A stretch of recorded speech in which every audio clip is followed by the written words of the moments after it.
أعوذ بالله من الشيطان الرجيم بسم الله الرحمن الرحيم إن الحمد لله نحمده ونستعينه ونستغفره ونؤمن به ونتوكل عليه ونعوذ بالله من شرور أنفسنا ومن سيئات أعمالنا من يهده الله فلا مضل له ومن يضلله فلا هادي له أشهد أن لا إله إلا الله وحده لا شريك له وأشهد أن سيدنا وحبيبنا ومولانا محمدا عبده ورسوله اللهم افتح علينا حكمتك وانشر علينا من خزائن برحمتك يا أرحم الراحمين اللهم رب اشرح لنا صدورنا ويسر لنا أمورنا واحلل عقدة من ألسنتنا يفقهوا أقوالنا اللهم فقهنا في الدين وعلمنا التأويل وارزقنا فهم النبيين وحفظ المرسلين وإلهام الملائكة المقربين والحمد لله رب العالمين.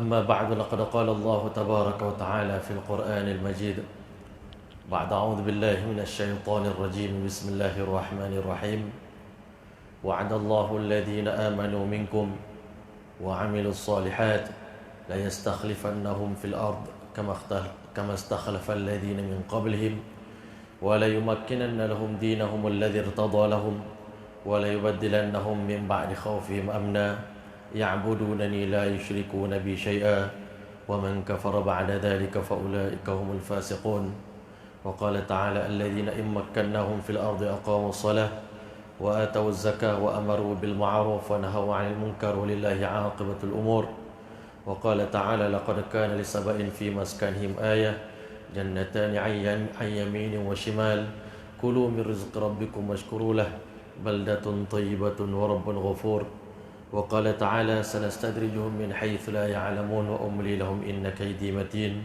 وقال النبي صلى الله عليه وسلم الكيس من دان نفسه وعمل لما بعد الموت والعاجز من أتبع نفسه هواها وتمنى على الله الأماني أو كما قال عليه الصلاة والسلام. Assalamualaikum warahmatullahi ta'ala wabarakatuh. Yang saya muliakan Tuan Imam Barisan Ahli Jabatan Kuasa Masjid Sultan Salahuddin Abdul Aziz Shah, pimpinan-pimpinan agama, pimpinan-pimpinan masyarakat, muslimin muslimat, hadirin hadirat yang dirahmati oleh Allah Subhanahu wa taala sekalian. Alhamdulillah, alhamdulillah. Bersyukur kita setinggi-tinggi kesyukuran, sedalam-dalam kesyukuran kehadrat Allah Subhanahu wa taala di atas nikmat yang begitu banyak. Dalam bulan ini kita baru saja meraihkan hari kemerdekaan negara kita yang ke-63 tahun, dan kita pun baru saja memasuki beberapa hari daripada hari yang mulia, hari yang istimewa di awal Muharram. Jadi hadirin dan rahmati oleh Allah, suka untuk kita pada malam ini membicara satu topik yang sangat penting, yang sangat besar, yang mana Masya Allah pihak masjid minta saya kupas, iaitu bahayanya istidraj. Yang mana hadirin dan rahmati oleh Allah saudara sekalian, sebagai tanda kasih sayang Allah kepada hamba-Nya, ulama bagi tahu Allah berjanji untuk jadikan seluruh khazanah Allah yang tidak ada sempadan, yang tidak ada batasan, khazanah Allah yang begitu luas. Walillahi khazainus samawati wal ard. Allah mempunyai khazanah perbendaharaan yang begitu banyak di langit dan di bumi. Khazanah Allah Ta'ala tak akan habis. Sejak hari pertama Allah Ta'ala ciptakan dunia sampai ke hari ini, kata Nabi sallallahu alaihi wasallam, setiap hari Allah Ta'ala memberikan sedekah, zakat, memberikan nikmat, makanan, pakaian, kenderaan, apa saja keperluan semua hamba Allah, makhluk-makhluk ciptaan Allah, sampai ke hari ini masih lagi dan selama-lamanya akan tetap Allah Ta'ala bagi. Setelah Allah bagi seluruh keperluan makhluk Dia, khazanah Allah Ta'ala tak akan pernah berkurang, melainkan seumpama kita mencelup sebatang jarum ke dalam lautan yang luas, maka kita angkat jarum tersebut, maka sebanyak itu saja yang kurang, sebanyak itu saja yang luar daripada khazanah Allah Subhanahu wa taala. Hakikatnya tak ada kurang sedikit pun. Jadi khazanah Allah ni Allah Taala nak bagi kepada kita. Sedikit Allah Taala bagi untuk kita di dunia. Khazanah rahmat, khazanah nikmat. tetapi nanti bakal menanti kita nikmat yang lebih besar, yang lebih kekal, yang lebih hebat, yang lebih agung menanti kita dalam syurga Allah Subhanahu Wa Taala. Adapun di dunia ni Allah bagi sekadar keperluan, kerana dunia ni tempat yang sempit. Sementara keperluan kita terbatas, nafsu kita terbatas, tenaga kita, upaya kita terbatas, maka Allah Ta'ala bagi. Tetapi kerana hebatnya Allah Subhanahu wa ta'ala beritahu, nahnu qasamna bainahum ma'isyatahum fil hayatid dunya. Kamilah yang membahagi-bahagikan kehidupan kamu di dunia ni. Ada orang jadi doktor, ada orang jadi lawyer, ada orang jadi engineer, ada orang jadi imam, ada orang jadi ustaz, ada orang jadi YB, ada orang jadi ahli parlimen, ada orang jadi raja. Tak semua orang boleh jadi raja, tak semua orang boleh jadi YB, tak semua orang boleh jadi imam. Allah bagi bakat-bakat yang berbeza-beza pada setiap orang, supaya dengan bakat tadi yang kita dapat, kelebihan yang kita ada yang tak ada pada orang lain, menjadikan kita semakin hampir dengan Allah Subhanahu Wa Taala. Ulama bagi tahu 3 tujuan Allah bagi nikmat kepada kita. Yang pertama, supaya kita semakin dekat kepada Dia. Yang kedua, supaya kita rasa malu untuk durhaka pada Allah dengan sekian banyak nikmat yang Allah bagi kepada kita. Yang ketiga, tuan-tuan, Allah nak supaya semua hamba-Nya mengatakan sesungguhnya Allah itu Maha Pengasih, Maha Penyayang. Allah tak nak dengar keluar daripada mulut kita iaitu Allah tak sayang kepada saya. Hari ini kita sangka bila Allah bagi kita banyak nikmat, banyak kebaikan, harta yang melimpah ruah, kebun yang besar, anak yang ramai, isteri yang cantik, kereta yang mewah, rumah yang besar, jawatan yang tinggi, kita sangka Allah sayang kepada kita. Allah sebut dalam Quran, fa ammal insan idza mabtalahu rabbuhu fa akramahu wa na'amahu. Ramai di kalangan hamba kami yang bernama manusia, bila kami bagi dia banyak nikmat, kami muliakan dia, dimuliakan, disanjung tinggi ke mana pun dia pergi. Orang memuliakan dia, manusia menghormati dia, sayang kepada dia. Maka waktu itu dia mengatakan fayaqulu rabbi akraman. Dia kata, Tuhan muliakan saya, Tuhan sayang kepada saya. Sebab itu Allah bagi nikmat banyak kepada saya. Ada pula satu lagi golongan, fa ammal insan idza mabtalahu rabbuhu faqadara alaihi rizqahu. Allah uji dia dengan susah payah, Allah sempitkan rezeki dia. Musim COVID-19 ini ramai orang kena buang kerja, ramai orang dipotong gaji. Masya Allah, sekarang pula kita di negeri kita ni, Masya Allah, yang tercinta diuji pula tak ada air. Faqadara alaihi rizqah fayaqulu rabbi. Orang yang tak beriman kepada Allah, dia kata, Tuhan aku ahanan, menghina kami. Sebenarnya nikmat bertambah nikmat bukan tanda sayang Allah kepada kita. Kurang nikmat juga bukan tanda benci Allah kepada kita. Hakikat sebenarnya banyak nikmat juga ujian daripada Allah, dicabut nikmat juga ujian daripada Allah Subhanahu Wa Taala. Orang beriman, dia tak akan pernah merasa tenteram, tak akan pernah merasa aman, tak akan pernah merasa selamat. Orang beriman sentiasa dalam kebimbangan dan ketakutan. Kata Imam Ibnu Abi Mulaikah, seorang tabi'i yang masyhur, dia kata, adraktu 30 nafaran minas sahabah. Aku sempat hidup dan bertemu dengan 30 orang di kalangan para sahabat, dan kebanyakan aku dapati mereka ini semuanya bimbang akan sifat nifak. Sahabat Nabi bimbang jadi munafik.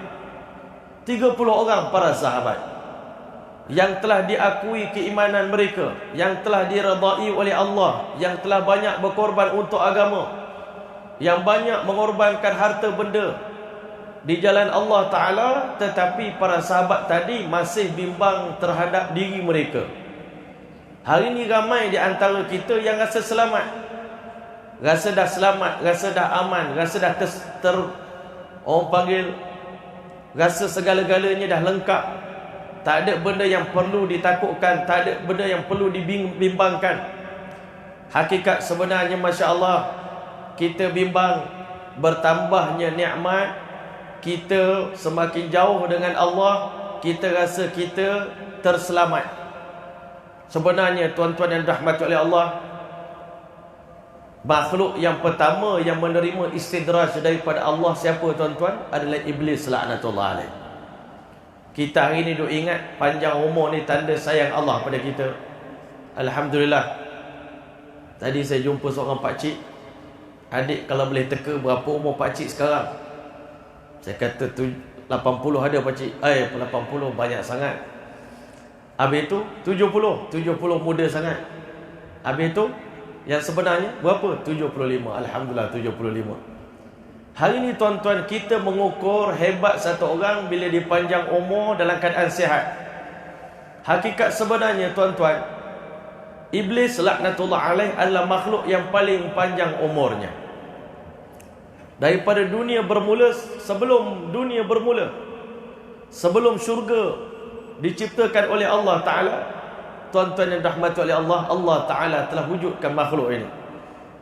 Tetapi dengan kehebatan dia, Iblis yang pernah beribadat, ulama kata sekitar 80,000 tahun sebelum diangkat ke langit, Iblis telah beribadat kepada Allah di dunia. Kalau ikut dari segi logik, makhluk yang pernah beribadat begitu lama di dunia, sampai ulama kata tak ada ruangan di muka bumi yang Iblis tak sujud. Semua tempat yang kita semayang hari ni, tempat yang kita tak pernah semayang, Iblis pernah sujud. Dari segi kedudukan dah sangat tinggi, maqam yang begitu tinggi. Allah angkat dia pula ke alam malakut, beribadah dengan sama para malaikat. Tetapi rupa-rupanya Masya Allah, Allah sedang mengistidrajkan Iblis laknatullah alaih. Dia sedang diuji oleh Allah dengan maqam dia yang tinggi, dengan ibadat dia yang banyak, dengan ibadat yang begitu lama. Bahkan ada ulama beritahu dia pernah wallahu alam, saya pun tak pernah jumpa, ramai masyhur lah ustaz-ustaz duk sebut dia diangkat sebagai guru bagi para malaikat. Wallahu alam. Begitu tinggi kedudukan dia. Tetapi sekali saja Allah Ta'ala uji Iblis laknatullah alaih, iaitu Iblis punya, walaupun dia beribadat kepada Allah begitu lama, sebenarnya masih dua sifat mazmumah yang masih terpendam dalam hati Iblis laknatullah alaih. Yang pertama sifat takabur. Kita hari ni bimbang, kita ibadat, kita puasa, kita zakat, kita haji. Kalau ada takabur di hati kita, leburlah segala amalan kita. Iblis dia lebur, kenapa? Kerana ada takabur. Nabi SAW beritahu siapa yang ada sebesar zarah di hatinya daripada sifat takabur, lam yajid raihatal jannah, tak mencium bau syurga. Ini yang kita bimbang. Bukan kita bimbang tak solat, bukan kita bimbang tak baca Quran, bukan kita bimbang kita tak bersedekah. Bimbang dalam keadaan kita taat kepada Allah, tetapi hati kita masih ada takabur. Rasa diri kita hebat, rasa diri kita besar.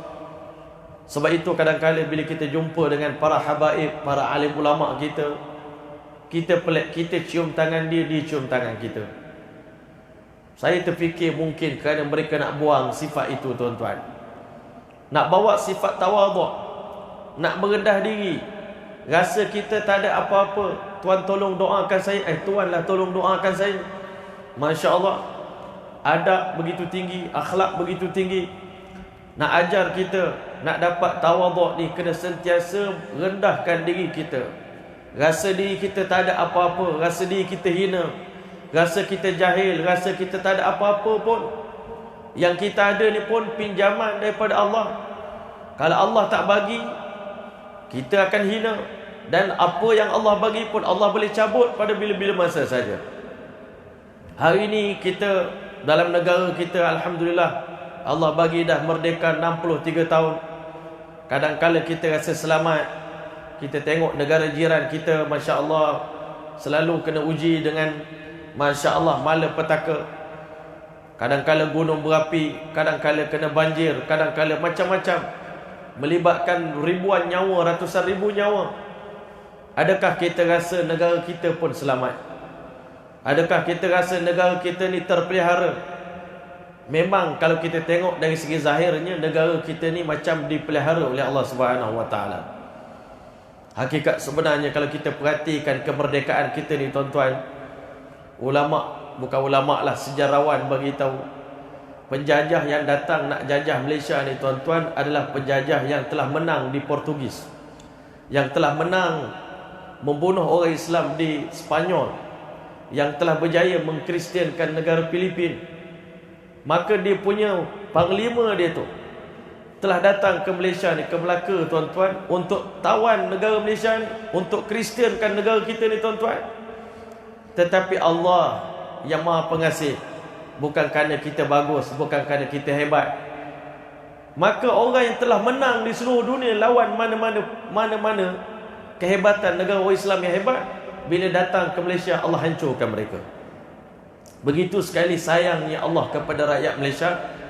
Tetapi jangan kita teristidraj dengan perkara ini. Jangan tertipu, jangan terpedaya.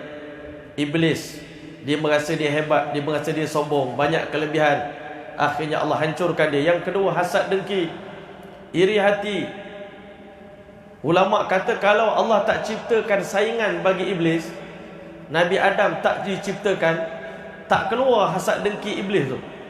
Tapi bila ada saingan, Allah ciptakan Nabi Adam, Allah pula buat Nabi Adam ni orang baru, tak pernah ibadat pada Allah, amalan tak ada. Nak kata dari segi ibadah, ibadah iblis lagi hebat. Nak diukur dari segi apa, pengalaman, Nabi Adam masih mentah, iblis orang lama, orang tua. Tetapi Allah uji iblis. Allah Ta'ala beritahu, usjudu li Adam, sujudlah kepada Adam. Fasajadu, semua malaikat sujud pada Allah, illa iblis, melainkan iblis, makhluk yang pertama teristidraj. Setelah iblis tuan-tuan, dia diistidrajkan oleh Allah, dia berjanji untuk menarik semua anak-anak Adam yang datang ke dunia ni, supaya semua jadi macam dia, semua jadi wasak, jadi durhaka macam dia. Ulama kata bila iblis ingkar perintah Allah, bila dia tinggalkan taat, hari ini sangat penting kita taat perintah Allah. Bila iblis tinggalkan ketaatan, tuan-tuan mulia, dua perkara Allah cabut daripada kehidupan iblis.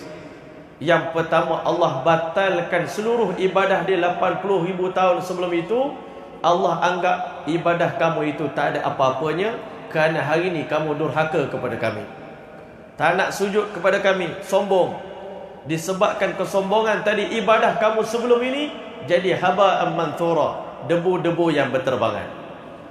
Yang kedua tuan-tuan, bila iblis tinggalkan taat perintah Allah, selepas daripada hari itu, sebelum ini iblis mengajar manusia tauhidkan Allah, beriman pada Allah, takut pada Allah, hormat pada Allah, kasih pada Allah, cinta kepada Allah. Selepas iblis meninggalkan ketaatan pada Allah, Allah palingkan hati iblis sekelip mata menjadi musuh Allah. Dan mulai daripada hari itu dia menghalang semua orang untuk dekat dengan Allah. Inilah istidraj yang paling hebat, yang paling besar dalam sepanjang sejarah manusia. Selepas daripada itu, banyak Allah hantar kaum ke muka bumi ini. Kaum Ad, Allah istidrajkan mereka dengan kuat, sampai mereka punya hashtag mereka, apa dia? Man asyaddu minna quwwah.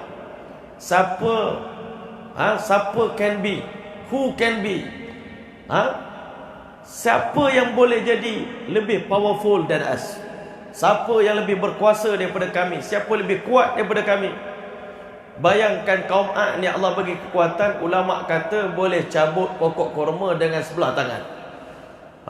Kita ini main bodybuilding pun tuan-tuan, suruh cabut kemuncuk pun kadang-kadang tak tercabut.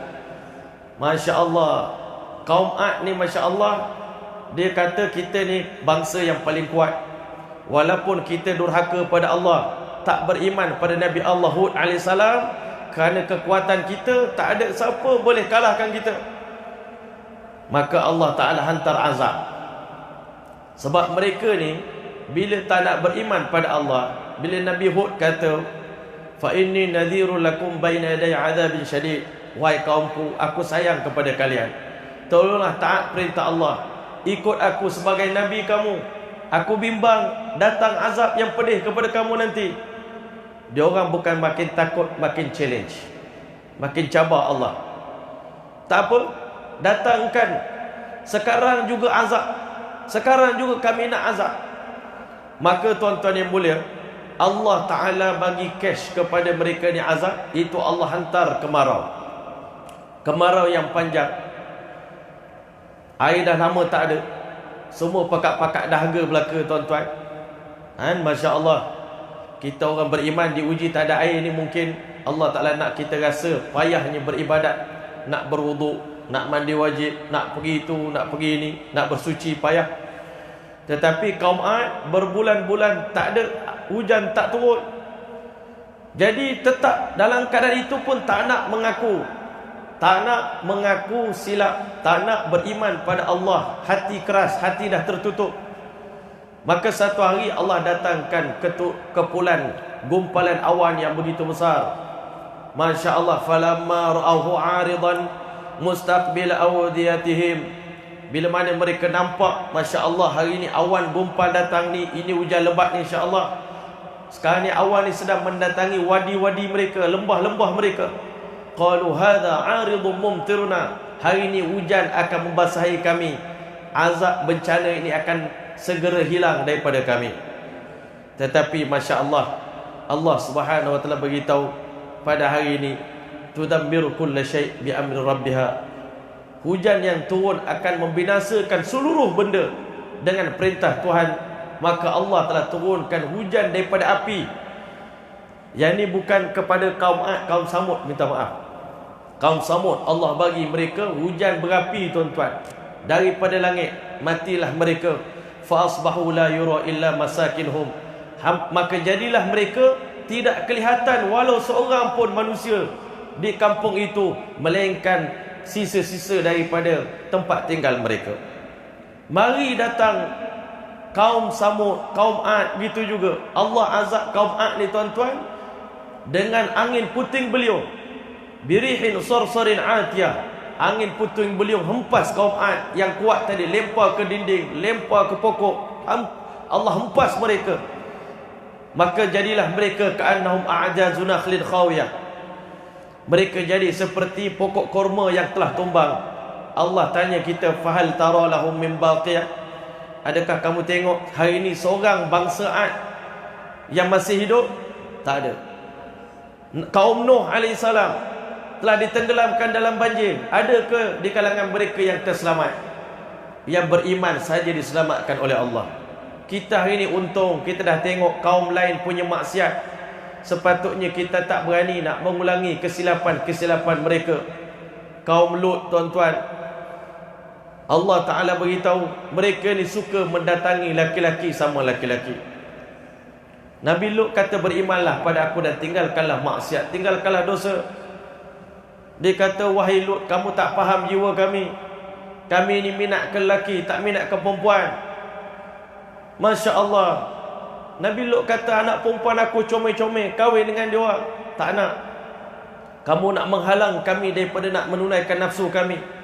Akhirnya Masya Allah, mereka mengancam untuk mengazab, untuk membunuh Nabi Lut alaihissalam. Tetapi Allah perintahkan Lut, tinggalkan kampung ini. Jangan seorang pun di kalangan kamu, wala yaltafit minkum ahadun illa imra'atak. Jangan seorang pun pandang ke belakang. Siapa pandang, dia pasti akan patah balik dan dia akan diazab. Keesokan hari semuanya Allah Ta'ala telah angkat, Masya Allah, bumi Lut. Masya Allah, kami pernah pergi di Jordan sana tuan-tuan. Terdapat satu wadi, satu tempat laut mati tuan-tuan. Masya Allah, dikatakan pada hari itu Allah perintahkan Jibril alaihissalam cungkil tanah tuan-tuan, angkat bumi ni. Beberapa kampung daripada kampung Lut diangkat ke langit dan dihempas. Sampai hari ini kampung itu adalah kampung yang mati, laut yang mati. Tak ada seekor pun ikan yang hidup. Semua umat yang datang sebelum kita, mereka ni semua diuji oleh Allah dengan kelebihan.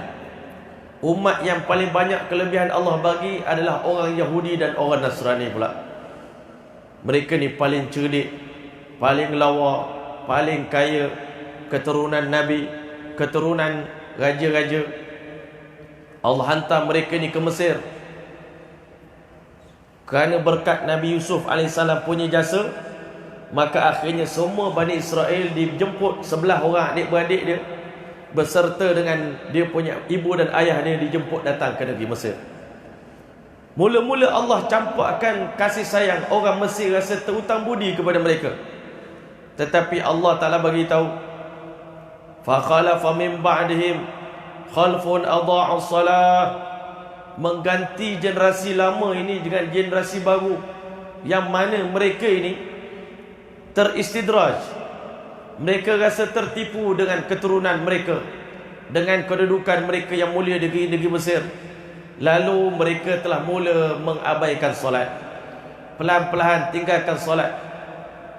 Hari ini kita tanya kepada kita rakyat Malaysia selepas kita mencapai merdeka, bagaimana tahap solat di kalangan masyarakat Islam kita, tuan-tuan? Kalau kita tanya balik, macam mana keadaan solat? Kalau kita perhati balik, hari Jumaat ramai, hari raya ramai. Adakah kita sangka Tuhan hanya ada pada hari Jumaat je? Tuhan itu hanya ada pada hari raya je, hari lain tak ada Tuhan, tak payah semayang. Sedangkan Bani Israel, bangsa yang paling maju, paling tinggi, paling mulia, wa anni faddaltukum 'alal alamin, Allah kata kami lebihkan kamu dari lebih daripada mana-mana bangsa pun dalam dunia. Yahudilah yang paling hebat sekali. Tetapi bila mana mereka abaikan solat, wattaba'u syahwat, mereka ikut hawa nafsu. Nak minum arak, minum arak. Nak berjudi, main judi. Nak berzina, dia berzina.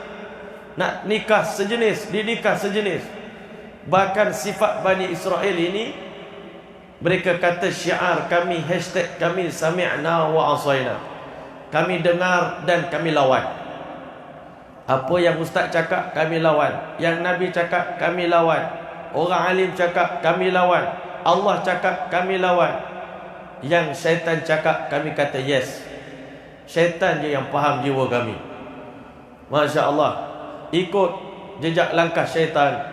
Maka akhirnya Masya Allah, Allah Ta'ala bagi tahu kepada mereka, fasawfa yalqawna ghayya, kamu akan ditimpa dengan kehinaan.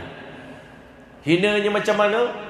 Allah bangkitkan daripada bangsa Kibti seorang yang bernama Fir'aun, yang tak menaruh belas kasihan kepada mereka. Fir'aun diangkat daripada orang yang paling hina untuk memerintah orang paling mulia, Bani Israel. Bahkan ada ulama kata Fir'aun ni dulu pencuri kain kapan, bekas pencuri kain kapan, mantan pencuri kain kapan, jadi Raja Mesir. Maka waktu itu Allah jadikan Fir'aun untuk menguji Bani Israel. Disebabkan kesilapan kamu, dosa-dosa yang kamu lakukan, hari ini kamu yang menarik bala. Sehingga kami datangkan Fir'aun, yuzabbihuna abna'akum wa yastahyuna nisa'akum. Fir'aun bunuh 70,000 bayi-bayi Bani Israel dan telah menghidupkan wanita-wanita, perempuan Bani Israel dirogol, diperhambakan. Bani Israel dijadikan buruh mereka. Daripada raja, daripada keturunan Nabi, jadi bangsa paling hina. Duribat alaihimud dhillah aynama tuqifu, di mana pun kamu pergi, kami timpakan kehinaan kepada kamu. Hadirin yang dirahmati oleh Allah, akhirnya Allah datangkan Nabi kita Muhammad sallallahu alaihi wasallam. Nabi Muhammad datang kepada bangsa Arab, kepada kita semua umat akhir zaman. Kita waktu itu berada di tebing neraka Jahanam. Umat jahiliah berada di tahap yang paling bawah daripada kehinaan. Waktu itu Masya Allah, manusia hidup macam binatang, memperhambakan. Kaum wanita ditindas, bahkan anak-anak perempuan disembelih, dibunuh hidup-hidup. Orang Arab saling berkelahi, bercakaran, dan tak ada siapa pun nak menjajah negara Arab kerana perangai mereka terlalu buruk. Tetapi Masya Allah, Allah yang Maha Pengasih Maha Penyayang datangkan kekasih kita Nabi Muhammad sallallahu alaihi wasallam. Nabi datang mengajar kita makna kemerdekaan yang hakiki. Ketika mana Sayyidina Rabi'i bin Amir radhiyallahu anhu, seorang sahabat Nabi, bukan yang hebat-hebat, orang biasa je. Tuan-tuan dihantar oleh Panglima Tentera Islam. Sayyidina Umar hantar mereka ni pergi berdakwah ke negeri Farsi. Raja Parsi tanya pada sahabat Nabi, kamu orang Islam, orang miskin, yang tak cukup makan. Kalian datang ke tempat kami nak buat apa? Nak minta makanan, nak minta perlindungan, nak minta pakaian, ataupun nak duduk di bawah blok kami. Ada blok Rom, ada blok Parsi. Macam kita nak berlindung bawah China ke, bawah Amerika ke. Waktu itu sahabat Nabi ni tuan-tuan, dididik oleh Nabi. Dengan Islam ini kita menjadi bangsa yang merdeka jiwa kita tuan-tuan. Merdeka yang sebenar-benarnya. Sayyidina Umar radhiyallahu ta'ala bagi tahu, nahnu qaumun a'azzanallahu bil Islam. Kitalah satu bangsa, satu umat yang Allah muliakan kita betul-betul kerana Islam. Sebab agama inilah kita mulia. Kita bangsa Melayu ni mulia kerana Islam. Orang Arab mulia kerana Islam. Orang Pakistan mulia kerana Islam. Orang Bangladesh mulia kerana Islam. Dengan kalimah La ilaha illallah Muhammadur Rasulullah. Tiap-tiap orang Islam itu di sisi Allah lebih mulia daripada Kaabah. Inilah kemuliaan Islam. Famahma ibtaghaina al-izzata fi ghairi Islam. Bila kita mula mencari kemuliaan selain daripada Islam, lain daripada perintah Allah, lain daripada sunnah Rasulullah, adallana Allah. Allah Ta'ala akan hinakan kita kembali. Jadi tuan-tuan mulia, Rib'i bin Amir berdiri depan Raja Rom, mengatakan innallaha bata'athana. Setelah Nabi kami ajar kami erti kemerdekaan. Siapa yang merdeka tuan-tuan? Orang yang merdeka adalah orang yang tidak takut kepada makhluk, yang tak takut kepada sesiapa pun. La yakhshawna ahadan illallah. Dia tak takut pada sesiapa, melainkan hanya takut pada Allah Ta'ala saja. Itulah para sahabat. Disebabkan mereka hanya takut pada Allah, Allah jadikan seluruh dunia takut kepada mereka. Orang kafir tunduk kepada para sahabat. Bila mana panglima, mula-mula tuan-tuan, orang Parsi tanya dia, dia beritahu apa tujuan kamu datang. Jawab Rib'i bin Amir, innallaha bata'athana. Allah hantar kami linukhrijan nas min ibadatil ibad. Allah hantar kita orang Islam ke dunia ni untuk keluarkan seluruh manusia dalam dunia ni daripada pengabdian sesama makhluk, sesama hamba, ila ibadati rabbil ibad, supaya kita menjadi hamba kepada Tuhan yang menguasai sekalian hamba-hamba Allah. Wa min dhiqid dunya ila si'atil akhirah. Nak ajar dunia ni, nak ajar penduduk dunia, sesungguhnya dunia ni kecil, dunia ni tidak ada nilai, dunia ni tidak ada harga. Yang luas, yang besar, yang hebat, yang agung adalah akhirat. Yang indah itu syurga. Walaqad katabna fi zabur min ba'di dzikri. Kami telah tulis dalam Zabur. Zabur di sini maksudnya segala kitab-kitab samawi, Al-Quran, Taurat, Injil, Zabur. Min ba'di dzikri, setelah kami tulis perkara ini di Lauhul Mahfuz. Annal arda yarithuha ibadiyas salihun. Bumi syurga kami akan wariskan kepada orang-orang yang saleh. Tetapi bumi dunia ni pun Allah Ta'ala akan bagi kepada orang beriman. Allah janji kepada kita dalam surah An-Nur ayat 55. Wa'adallahu alladhina amanu minkum. Allah berjanji kepada siapa saja yang beriman di kalangan kamu. Wa amilus salihat, dan dia beramal soleh. Dia bina iman dan amal, bina tauhid kepada Allah, yakin hanya Allah yang maha berkuasa.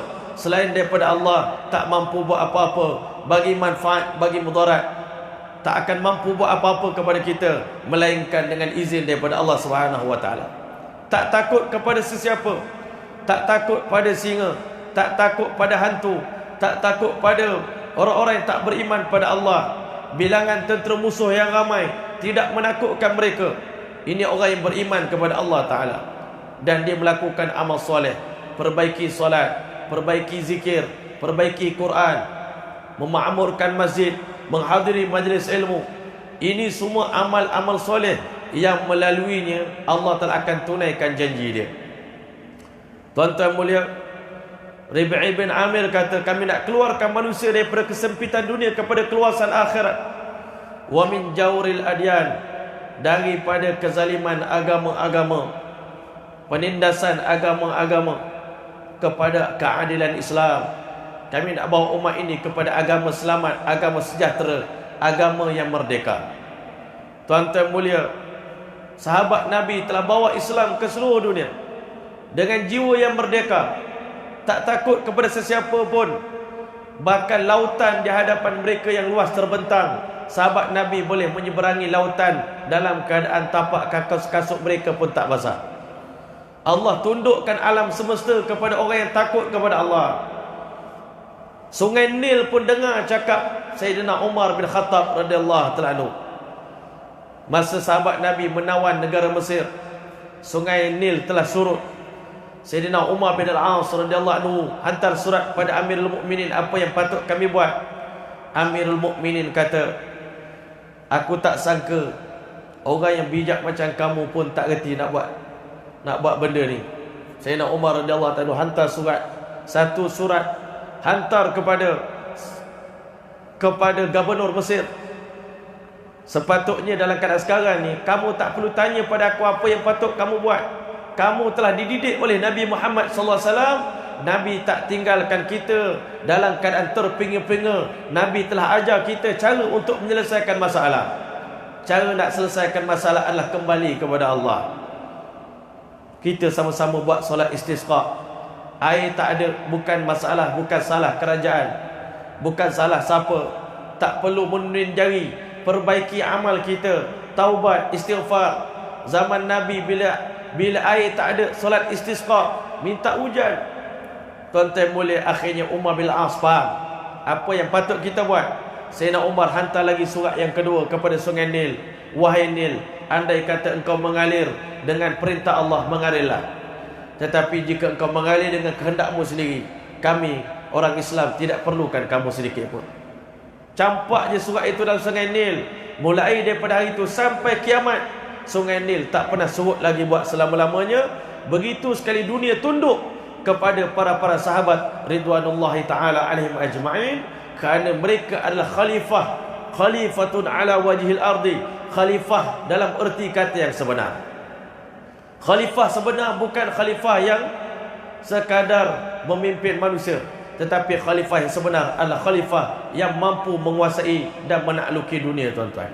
InsyaAllah kita bagi laluan pada azan.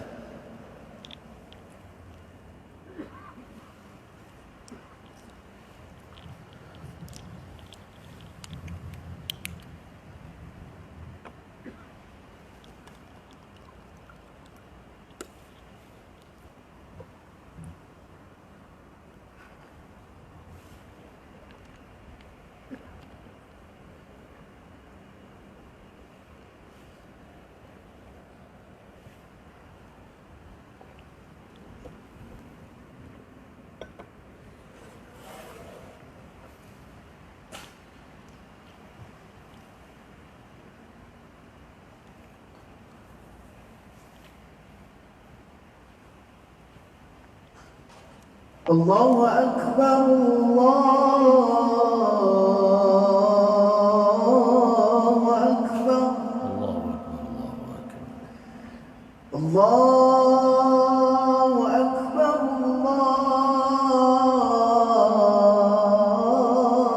Allahu Akbar.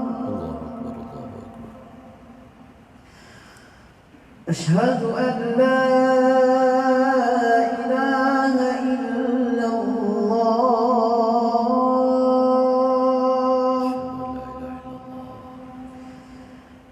أشهد أن لا إله إلا الله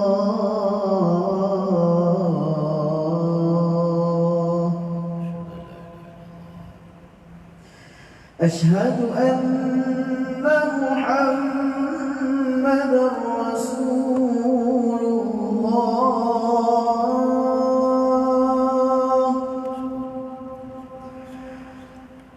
أشهد أن محمدا رسول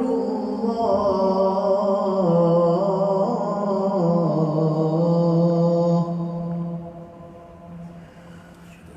حي على الصلاة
Bismillahirrahmanirrahim.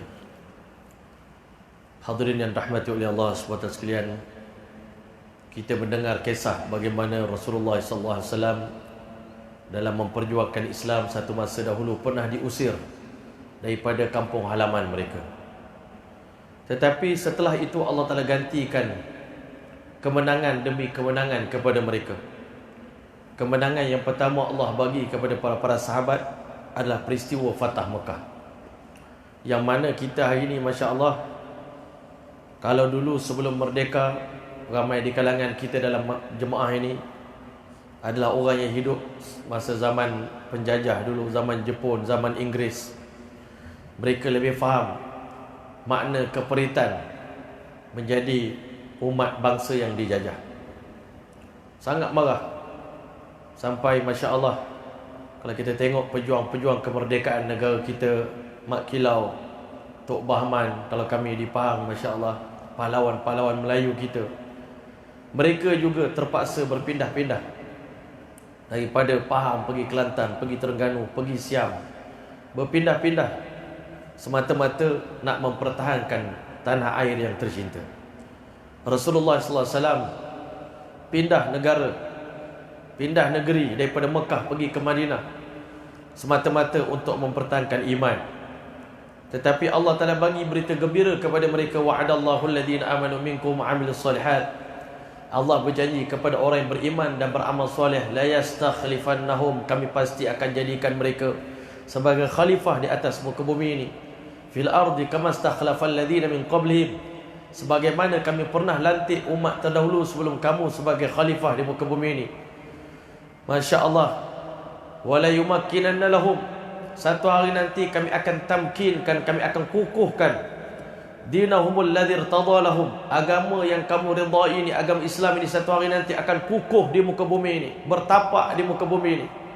Wala yubaddilannahum min ba'di khaufim amna, satu hari nanti kami akan tukar suasana takut menjadi suasana aman.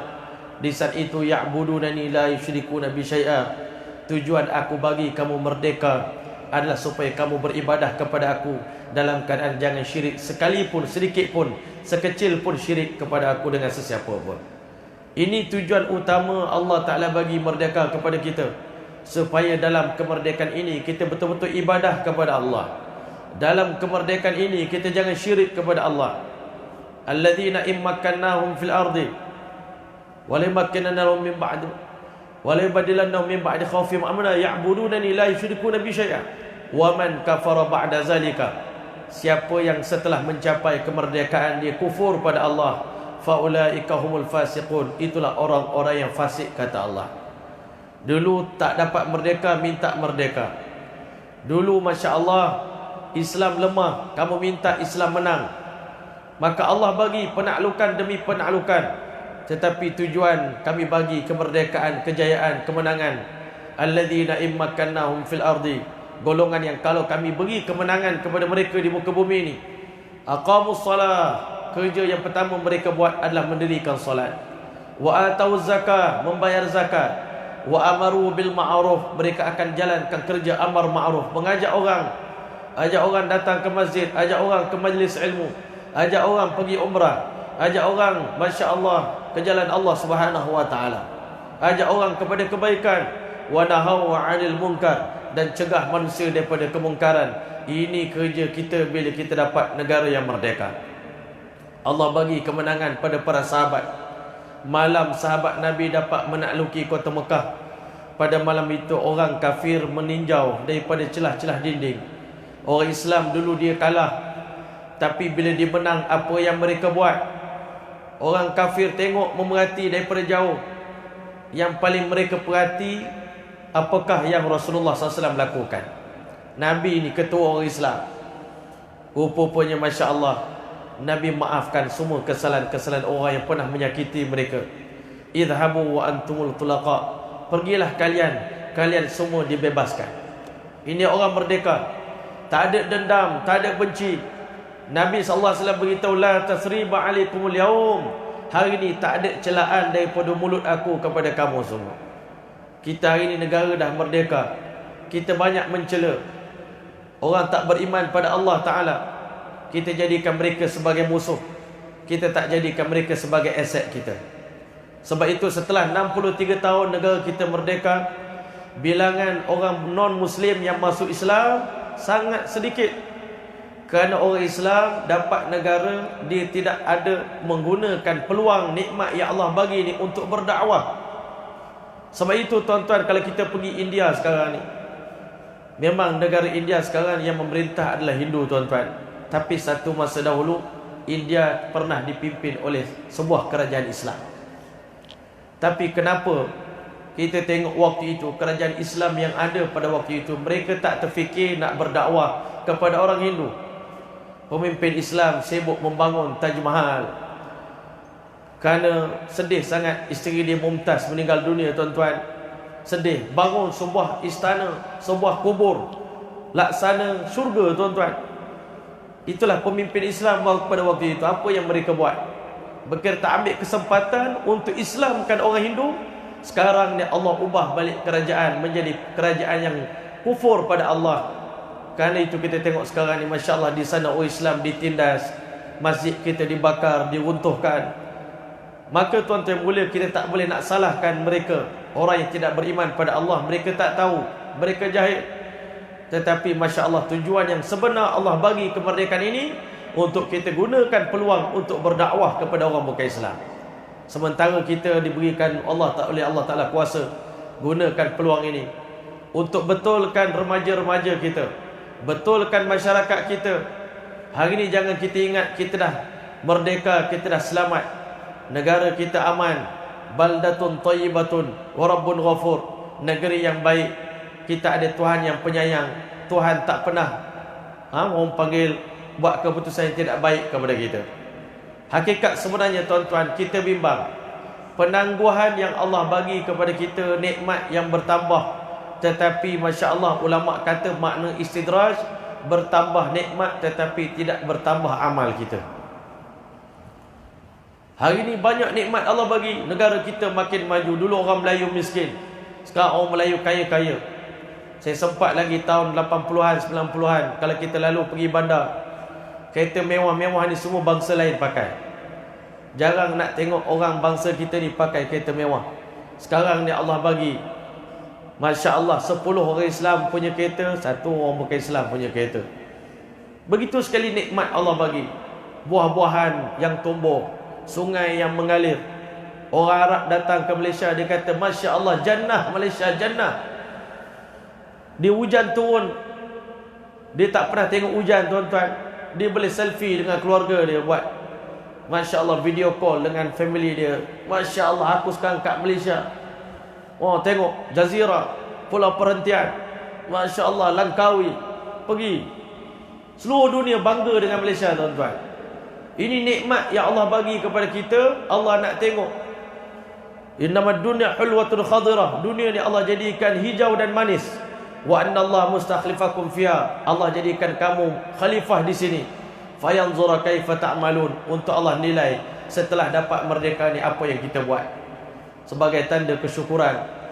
Kita jangan kita bimbang, kita diistidrajkan oleh Allah. Allah SWT bagi tahu, falamma nasu ma dzukiru bihi. Tatkala mereka telah lupa peringatan demi peringatan yang telah kami berikan, maka waktu itu Allah beritahu, fatahna alaihim abwaaba kulli syai'. Kami buka di hadapan mereka pintu segala sesuatu. Pintu kemewahan, pintu kejayaan, kejayaan. Tapi makin berjaya dalam dunia, makin tak solat. Makin berjaya dalam dunia, makin durhaka pada Allah Ta'ala. Maka tuan-tuan, fatahna alaihim abwaaba kulli syai'. Allah buka segala pintu kejayaan. Satu orang di kalangan Bani Israel pernah jumpa seorang Nabi. Dia kata, Tuan, saya ni pelik, saya ni orang paling banyak dosa. Tapi makin banyak saya buat dosa, makin banyak nikmat Allah bagi dekat saya. Masya Allah. Tapi Allah Ta'ala tak pernah azab saya. Ini saya nak minta Nabi tolong tanya pada Allah Ta'ala. Saya bimbang juga. Masa tu muncullah dia, masih ada iman di hati dia. Nabi waktu itu dapat wahyu daripada Allah. Allah beritahu, bukankah dah lama aku azab kamu? Masya Allah. Orang tadi tanya, macam mana Allah azab saya? Berapa lama dah air mata kamu kering, tak pernah menangis kerana takutkan Allah? Berapa lama Allah jadikan hati kamu keras, tak ingatkan mati? Bukankah itu satu azab yang besar daripada Allah Subhanahu wa taala? Hari ini kita tanya pada diri kita, berapa lama dah mata kita, terutama orang lelaki-lelaki ni ataupun orang perempuan sekalipun, air mata kita tak pernah mengalir kerana takutkan Allah Subhanahu wa taala. Berapa lama dah air mata kita tak keluar, menyesal di atas dosa-dosa kita. Hati kita keras, kita semayang lambat, umur dah 40 tahun ke atas, semayang kita makin teruk. Kita tak rasa apa-apa, tak rasa rugi, tak rasa sedih. Para sahabat Nabi tertinggal takbiratul ula 3 hari berkabung. Kalau tertinggal solat berjemaah, tuan-tuan, seminggu tak bercakap dengan orang kerana tertinggal amal ibadat. Begitu sedih, sayang. Kalau tertinggal solat sunat sebelum subuh, macam kerugian satu dunia. Tapi hari ini kita tertinggal amal, kita tak rasa apa-apa pun di hati kita. Tapi kalau terlepas peluang projek, tuan-tuan, Allah ruginya. Cepat sikit buat. Lepas tu kadang-kadang kita bukan marah COVID-19 ni, pakat-pakat jagalah SOP. Tapi kadang-kadang kita tengok SOP kita lebih ketat daripada SOP Allah Ta'ala kita jaga. Masya Allah, kita ikut sangat, follow sangat. Tetapi kenapa kita tak boleh gunakan SOP yang sama untuk Allah Ta'ala? Kehendak Allah, keinginan Allah, arahan Allah, larangan Allah, perintah Allah. Kalau kita anggap sama macam tu, tuan-tuan, berjayalah kita. SOP Allah Ta'ala, orang perempuan, SOP aurat dia setakat mana, rambut dia setakat mana, muka dia setakat mana, tapak tangan dia macam mana, itu SOP Allah. Tuan-tuan mulia, Allah beritahu ketika mana peringatan demi peringatan telah didatangkan oleh Allah. Selalunya peringatan ni Allah bagi yang kecil-kecil dulu, tuan-tuan.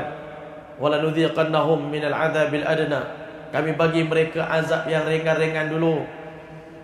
Mula-mula Masya Allah, kita ni rajin ibadat, rajin tahajud. Allah Ta'ala tengok kita ni banyak buat dosa, Allah cabut kemanisan, kelazatan dalam munajat kepada Allah Subhanahu wa Ta'ala.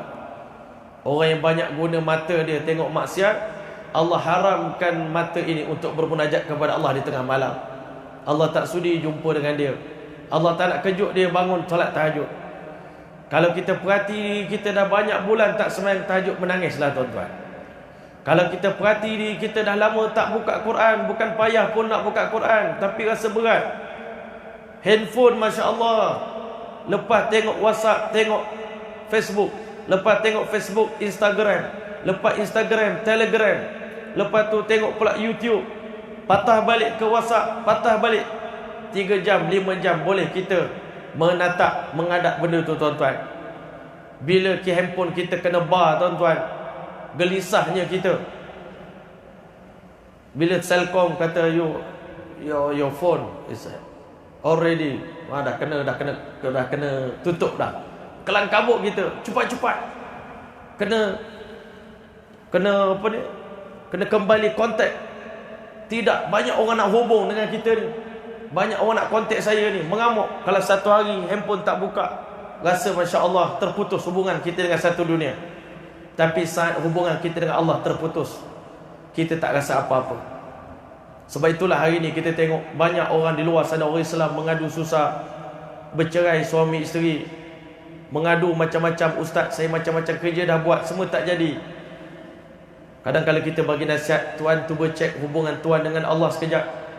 Ambil masa duduk sorang-sorang, cuba perhati sejauh mana kita punya hubungan kita, terutama solat dengan Allah Ta'ala. Solat tu pun dah maknanya connection, tuan-tuan. Solat tu, siapa tak semayang, dia tak ada connection dengan Allah. Suis, lampu cantik macam mana, tak ada connection dengan suis, tuan-tuan, tak menyala lampu itu. Samalah dengan hidup kita. Hubungan kita dengan Allah renggang, hubungan kita tak rapat, kita jauh dengan Allah, jauh dengan rumah Allah, jauh dengan kalamullah, jauh dengan kekasih Allah. Tuan-tuan mulia, sebenarnya kita dalam bahaya. Sebab itu, tuan-tuan, Allah bagi agama ni untuk cantumkan benda yang bercerai dalam hidup kita. Hidup kita ni banyak perceraian, tetapi Allah bagi agama untuk cantumkan. Satu orang sahabat saya baru ni, tuan-tuan, datang Dia kata, Ustaz, saya ni sebenarnya nak cerita kat Ustaz satu benda. Saya ni sebenarnya sebelum datang ke sini, ke tempat Ustaz ni dah setahun, saya ni berpisah dengan isteri saya, tak bercerai. Keluarga sangat-sangat marah dengan saya. Keluarga mertua tak bagi saya datang dekat dengan isteri. Tapi bila saya kembali kepada Allah, kembali jaga solat, saya khidmat di Madrasah Tahfiz Ustaz, saya tengok benda banyak berubah. Tiba-tiba saya telefon isteri saya nak pergi ziarah anak, rindu dengan anak, dah setahun tak jumpa. Isteri kata datanglah. Lepas tu saya terkejut dah. Malam itu pula saya nak balik, isteri saya boleh tanya pula, Ustaz, apa abang nak kira? Kata, saya nak baliklah ke Jerantuk, kan saya tak boleh tidur sini. Kenapa pula abang tak boleh tidur sini? Masya Allah. Dia kata, boleh ke, betul ke? Boleh. Dia pun tidur tuan-tuan. Esok dia balik semula. Datang lagi. Tiba-tiba Allah telah ubah perasaan. Tiba-tiba mereka kata, sekarang ni saya dengan isteri saya macam bercinta semula, Ustaz. Saya kata, bang, inilah agama, bang. Allah bagi agama pada kita ni bukan untuk bebankan kita, susahkan kita. Agama inilah penyatu dalam hidup kita. Agama inilah yang menstabilkan hidup kita. Tak ada agama lintang pukang hidup kita, hancur bercerai-berai. Datang agama, Allah satukan masyarakat hari ni. Kita kata orang Melayu tak bersatu. Tuan-tuan mulia, nak satukan manusia ni, orang Islam ni, tak boleh dengan duit. Allah beritahu, wa'allafa baina qulubihim. Allah yang satukan hati umat Islam di zaman Nabi, Muhajirin dan Ansar, Aus dengan Khazraj. Allah yang satukan hati, bukan Nabi Muhammad yang satukan. Allah yang satukan. Wa'allafa baina qulubihim. Lau anfaqta ma fil ardi jami'an ma allafta baina qulubihim. Kalau kamu Muhammad nak satukan hati masyarakat kamu yang bercerai-berai, yang berpecah belah ni, dengan membelanjakan harta satu dunia pun, infakkan emas, gunakan emas untuk supaya manusia bersatu, Allah kata ma allafta baina qulubihim, kamu tak akan mampu satukan hati manusia. Tetapi fa asbahtum bi ni'mati ikhwana, dengan berkat Islam ini kamu jadi bersaudara. Bawa agama, ada perpaduan. Tinggalkan agama, jadi permusuhan. Al-akhillau ba'dhum li ba'dhin aduun illa al-muttaqun. Kita kata orang politik sekejap duduk sana, lompat sini, lompat sana, lompat sini, semua jadi musuh, musuh jadi kawan. Allah dah beritahu dah, semua bentuk persahabatan akan berubah jadi permusuhan, melainkan persahabatan yang diasaskan atas dasar takwa saja. Islam dah ajar pada kita nak satu macam mana, nak kuat macam mana, nak mulia macam mana. Tak akan mulia umat Islam kalau kita tinggalkan Islam. Kalau kita cari kemuliaan selain daripada agama ni, jawapan dah ada. Tetapi sekarang ni kita buat-buat macam tak faham. Allah bagi kita ujian kecil, kita rasa Masya Allah, macam kuasa kita nak hilang pelan-pelan. Kita terasa dah macam lemah kita. Orang tak hormat kita, orang tak pandang kita, walaupun kita ni penduduk asal negara sini.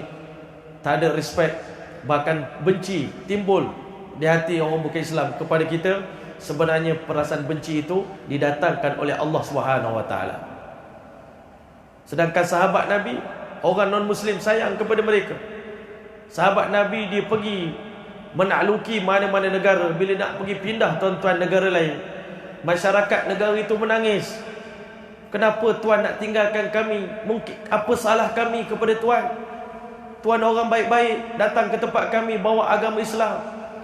Walaupun dia tak masuk Islam, tapi semua menangis bila orang Islam tinggalkan negara mereka. Kata para sahabat Nabi, bukan kami benci dengan kamu, bukan kamu tak baik, tapi agama ni perlu disebarkan satu dunia. Allah letakkan respect di hati orang bukan Islam kepada orang Islam. Tetapi tuan-tuan, bila umat Islam tinggalkan agama, tinggalkan pengorbanan untuk agama, Allah Ta'ala azallana Allah hinakan kita walaupun dalam negara kita sendiri. Tapi kalau kita tak berpatah balik, kita lupakan peringatan Allah bagi, fatahna alaihim abwaaba kulli syai hatta idza farihu bima utu. Tak kala mereka rasa bangga dengan pencapaian mereka masing-masing, akhadnahum baghtatan, kami tangkap mereka serentak. Allah bagi azab yang dalam keadaan mereka tak sedar. Allah tanya kita, afa amina ahlul qura ay ya'tiyahum ba'suna duhan wa hum yal'abun. Tidakkah kamu merasa aman daripada datangnya azab bala daripada Allah pada waktu duha, di saat mereka sedang bermain. Saya pergi ke Aceh tuan-tuan beberapa tahun lepas. Saya dengar cerita dia orang masa dia orang berlakunya tsunami tu. Masa tu Gubernur Aceh sedang menyaksikan sebuah pertandingan. Ada pertandingan lumba lari tuan-tuan di tengah padang itu dekat Bandar Aceh tuan-tuan. Tengah menengok. Saya dengan Datuk pergi tu hari. Masya Allah. Tiba-tiba tengah main itu tuan-tuan, waktu itu datang tsunami tuan-tuan. Kemana nak lari? Tak boleh nak lari. Bila azab Allah Ta'ala datang, sekelip mata saja bumi yang indah jadi padang jarak, padang terkukur. Ka'allam taghna bil ams, seakan-akannya semalam tak pernah ada siapa pun hidup di sini. Waktu itu orang yang cerita pada kita, Ustaz, masa saya hanyut tu, saya tengok depan mata saya, Ustaz, orang tersepit celah pokok, orang minta tolong. Banyak orang yang kita nak tolong, tapi waktu itu kita ingat mak ayah kita saja, di mana mereka sedang berada sekarang ni. Tuan-tuan yang mulia, bila mana azab Allah datang, bala datang tuan-tuan, kita sebagai hamba Allah tak mampu nak menahan bala daripada Allah Ta'ala. Sebab itu sementara Allah Ta'ala bagi peluang ini, Masya Allah, jangan kita lepaskan peluang yang Allah Ta'ala bagi, kembali bertaubat kepada Allah. Jadilah seperti umat Nabi Yunus AS. Umat Nabi Yunus ni bila dia nampak macam bala nak datang, Masya Allah, fa arsalnahu ila mi'ati alfin aw yazidun. Akhirnya 100,000 orang masuk Islam. Masa tu Nabi Yunus dah lari dah tuan-tuan, masuk dalam perut ikan Nun. Tuan-tuan, Allah Ta'ala bagi bila mana kaum Yunus AS nampak azab nak datang, bertaubat. Bila bertaubat, maka Allah Ta'ala hilangkan, Allah Ta'ala angkat bala daripada manusia. Allah bukan senang nak bagi bala tuan-tuan. Allah sebut dalam Quran, kalau kami ni Masya Allah, setiap satu dosa satu rotan, satu azab, satu dosa satu azab, maka Allah kata, ma taraka ala zahriha min dabah, tak ada siapa pun akan hidup di dunia ni. Satu dosa satu azab, satu dosa satu denda, habislah kita tuan-tuan, matilah kita. Tapi Allah telah bagi peluang, buat dosa, buat dosa, buat dosa, istighfar, Allah ampunkan, taubat, Allah ampunkan. Allah bagi kifarat lagi dosa kita. Orang beriman tuan-tuan, sebelum dia mati Allah kifaratkan dosa-dosa dia. Tapi jangan minta kifarat. Jangan minta, ya Allah, segerakan semua azab di akhirat di dunia. Pernah berlaku zaman Nabi, seorang sahabat, Nabi tengok dia ni teruk sangat sakit. Nabi kata, kau ni apa hal jadi gini? Teruk sangat. Dia kata, ya Rasulullah, saya doa pada Allah kerana saya ni banyak dosa, kalau boleh, acu boleh, biarlah semua bala akhirat esok sekarang ni Allah telah timpakan kepada saya, takut nanti di dalam neraka. Nabi kata, tolong jangan begitu. Sallallahu al-afiyah, mintalah afiah daripada Allah, mintalah kesihatan, pemeliharaan daripada Allah. Bacalah, Rabbana atina fid dunya hasanah wa fil akhirati hasanah wa qina adzabannar. Kami mohon kebaikan di dunia dan di akhirat. Tapi kita tanda orang tu disayangi oleh Allah, semua kesilapan dia zaman muda Allah kifaratkan masa tua. Allah bagi dia sakit, Allah bagi dia susah, Allah bagi dia macam-macam. Itu tanda Allah nak bersihkan dia, nak sucikan dia, supaya kembali ke alam akhirat dalam keadaan tidak ada apa-apa. Tetapi tuan-tuan mulia, kita bimbang, dalam keadaan usia kita makin akhir, kita semakin banyak buat dosa. Saya selalu beritahu pada kawan-kawan, kalau kita ada saman dengan JPJ 50 saman, contohkah, kita berani ke nak tambah lagi 10 ke saman lagi? Nak bayar hak 50 tu pun tak lepas dah. Tuan-tuan mulia, macam saya lah sekarang, kereta satu rosak, yang kedua rosak, ketiga rosak, keempat rosak. Nak baiki hak satu pun tak apa nak lepas dah, nak baiki hak lain lagi. Sama kita tuan-tuan, dosa kita 40 tahun tak tahu Allah ampun ke tidak. Dosa kita 50 tahun yang kita buat ni, tak tahu mana satu dosa Allah telah maaf, mana satu dosa yang masih belum dimaafkan, tak tahu lagi. Hak kita menangis itu pun belum tentu lagi. Nabi Adam satu kesalahan 40 tahun dia menangis. pun di pada mahsyar esok dia kata belum tentu lagi Adam tak selamat lagi. Di pada mahsyar esok Nabi Adam kata, nafsi nafsi, aku sibuk dengan diri aku, tak boleh nak selamatkan orang lain. Tuan-tuan mulia, baru ni kami pergi ke Mersing bercuti tuan-tuan, seronok lah. Masa nak balik tuan-tuan, orang Mersing cakap kat kami, ustaz kalau nak keluar daripada sini, keluar cepat-cepat sebelum Zuhur. Lepas Zuhur kan ombak kuat. Kita ni maklum lah, ramai-ramai pergi, seronok pula. Rasa tak puas lagi main ombak tuan-tuan. Kita kata tak apalah, kita tanggung lah lepas Zuhur kan. Kalau ombak kuat, kita cubalah insya-Allah ta'ala. Masa pergi tu tuan-tuan, masa balik, ombak terlalu kuat. Sampai sahabat-sahabat kami, Masya Allah, bila turun daripada bot tu, dia kata, ustaz kalau ada bacaan lebih hebat daripada la ilaha illallah, saya baca dah. Saya dah memang rasa mati dah hari ni. Masa dalam keadaan ombak tengah kuat tu tuan-tuan, saya masa tu pegang 2 orang anak. Anak saya 8 orang tuan-tuan. 2 orang kita pegang, isteri pegang 2 orang, anak yang lain semua pegang adik-adik semua. Waktu itu memang kita takut. Saya terfikir masa tu satu benda tuan-tuan, ya Allah, kalau bot ni terbalik pada hari ni, aku ni sendiri tak reti berenang, tak reti menyelam. Nak selamatkan diri sendiri pun tak lepas. Kalau terbalik ni, nak selamatkan isteri dulu ke, anak bongsu dulu ke, anak sulung dulu ke, hak kita sendiri pun tak reti berenang.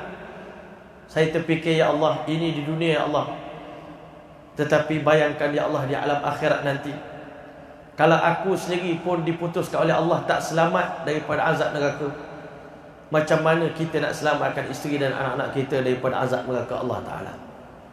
Kalau saya pun tak tahu selamat tidak menyeberangi titan siratal mustaqim, kita sendiri pun tak ada jaminan. Waktu itu macam mana nak tarik anak-anak kita, isteri kita yang kita sayangi untuk selamat bersama dengan kita? Inilah sebenarnya kesempatan yang Allah bagi panjang umur kita. Nabi kata sebaik-baik manusia, man tala umruhu wa hasuna amalu, panjang umur baik amalan dia. Sebab tu kalau boleh sekarang ni bukan masa nak buat baik lagi dah. Iblis ni dia kata okey dah, kau ni semua dah okey dah. Sebenarnya tak okey tuan-tuan. Kita kena keluarkan diri kita daripada zon selesa. Bawa diri kita. Orang-orang soleh di zaman para sahabat Nabi, semua tak pernah merasa tenteram terhadap diri mereka. Allah bersumpah dalam hadis kursi, wa izzati wa jalali, demi kemuliaanku dan kemuliaan ketinggianku, kehebatanku, la ajma'u fi 'abdi amnain wa khaufain, aku tak pernah himpunkan dalam hati mana-mana hambaku 2 kali tenang. Tenang di dunia, tenang di akhirat. Aku tak pernah himpunkan 2 ketakutan dalam hati hambaku, takut di dunia, takut di akhirat. In amantu fid dunia, siapa yang aku tenangkan dia di dunia ni, relax, cool, semua okey belaka, akhwaftuhu fil akhirah, aku akan gerunkan hati mereka di hari akhirat nanti. Kita nak takut mana tuan-tuan? Nak takut dunia ke nak takut akhirat? Takut dunia ni, dia ada dia punya kesudahan dia. Ada, mati habislah takut tu. Lepas mati bermula kegembiraan, bermula kemerdekaan yang hakiki. Dekat dunia ni kita merdeka tuan-tuan. Berapa kali kita sebut perkataan merdeka? Berapa kali?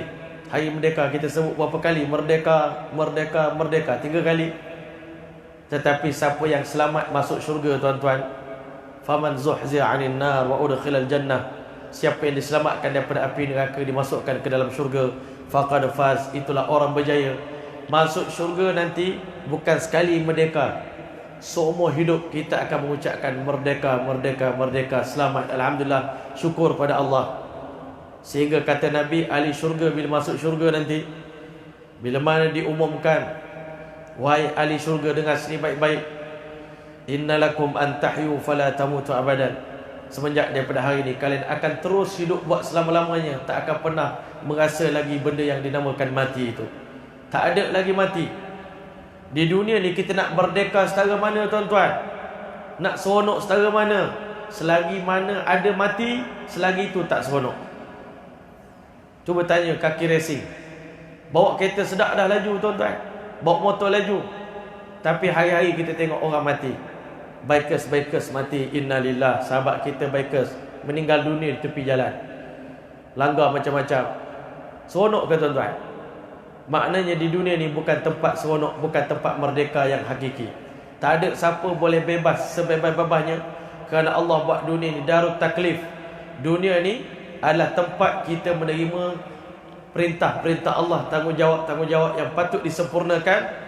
Siapa yang tunaikan perintah Allah di dunia ni, Allah telah akan tunaikan perintah dia dalam syurga nanti. Walakum fiha ma tashtahi anfusukum walakum fiha ma tad'un. Apa saja syahwat kamu nak, apa yang kamu order, semua akan ditunaikan oleh Allah Ta'ala. Wa inna lakum an tan'amu fala tab'asu abadan. Kamu akan mengecap nikmat sedap demi sedap, lebih lazat, bertambah kelazatan setiap saat dalam syurga. Wa inna lakum an tashubbu fala tahramu abadan. Dalam syurga kamu akan muda buat selama-lamanya dan tak akan pernah tua. Dan kemuncak daripada merdeka, hari merdeka paling besar sekali dalam syurga nanti, tuan-tuan, adalah ketika mana telinga kita mendengar saat kita dijemput oleh Allah datang berjumpa dengan dia. Allah izinkan kita melihat wajah Allah pada hari itu. Nabi kata, tak ada satu benda yang lebih indah daripada zat Allah Subhanahu Wa Taala. Hari itulah hari merdeka kita. Hari itu Allah tanya pada kita, masih adakah yang kurang daripada nikmat kami, layanan kami kepada kamu? Ahli syurga semua jawab, a'taitana, ya Allah, Engkau telah bagi kepada kami ini, Masya Allah, ma lam yu'ti ahadan minal alamin, dengan nikmat yang tak pernah ada seorang pun dapat macam kami. Semua orang rasa dialah mendapat layanan paling istimewa daripada Allah. Malu nak mengadu apa-apa, sebab semuanya sempurna dalam syurga. Kita buat sikit, Allah bagi banyak rupanya.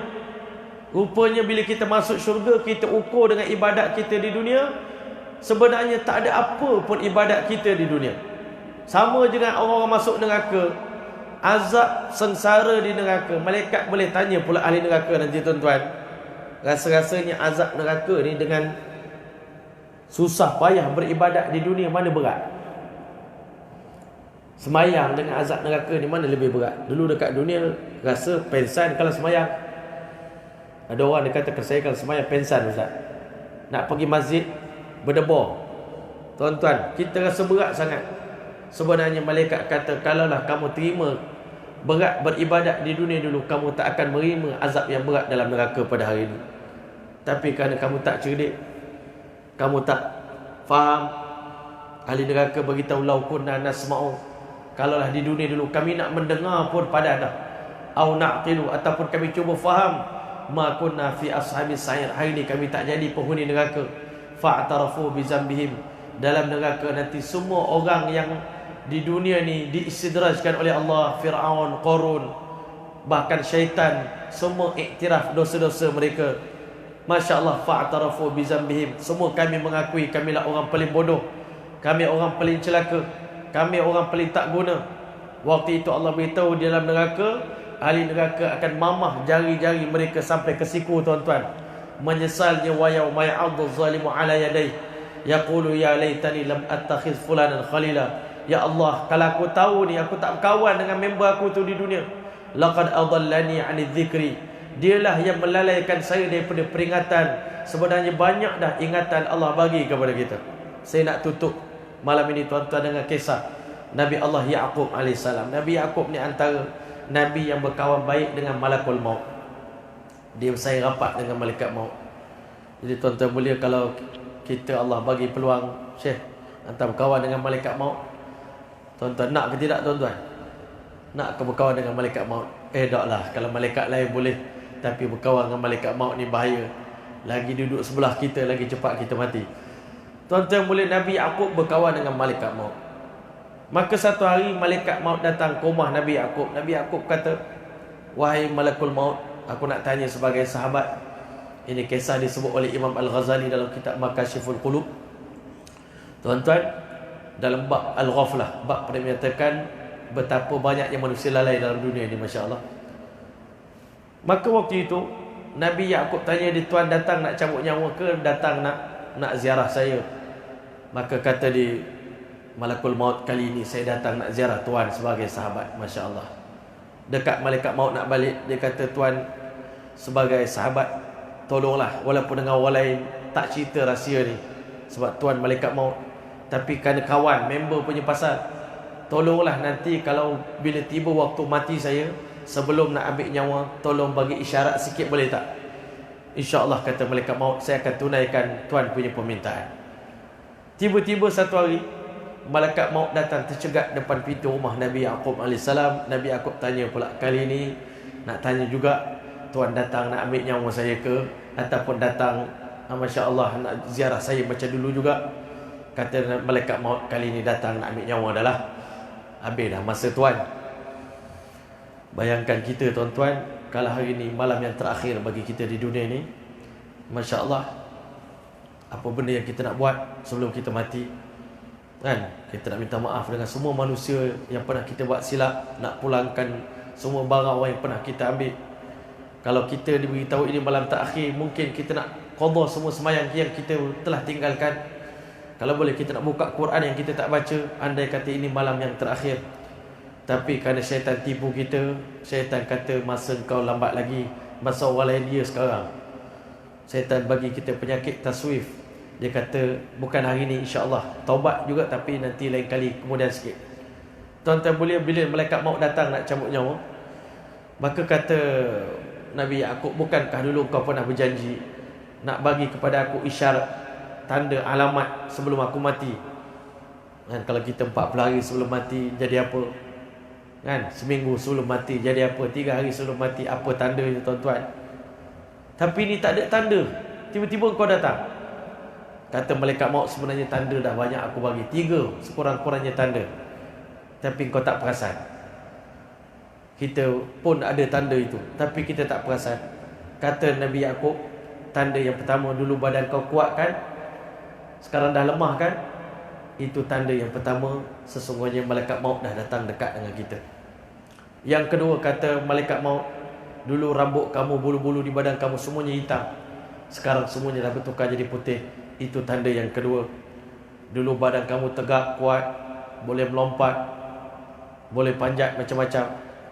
Nak lompat kuda tuan-tuan, boleh lompat daripada bawah. Saya punya trainer kuda saya di Pahang tuan-tuan, dia boleh bawa kuda, tengah lari diterjun, kuda berlari pula, dia lompat balik atas kuda tu. Masya Allah, punya kuatnya. Tapi tuan-tuan, sekarang kita ni masuk umur 40, dah tak ada dah. Nak kekuatan macam tu dah tak ada dah. Dan malaikat maut beritahu, dulu badan tuan tegak, sekarang badan tuan dah bongkok. Masya Allah, gigi kita pun dah mula tanggal. Masya Allah, saya pun dulu masuk umur 40, hari ke-40 saya masuk umur tu.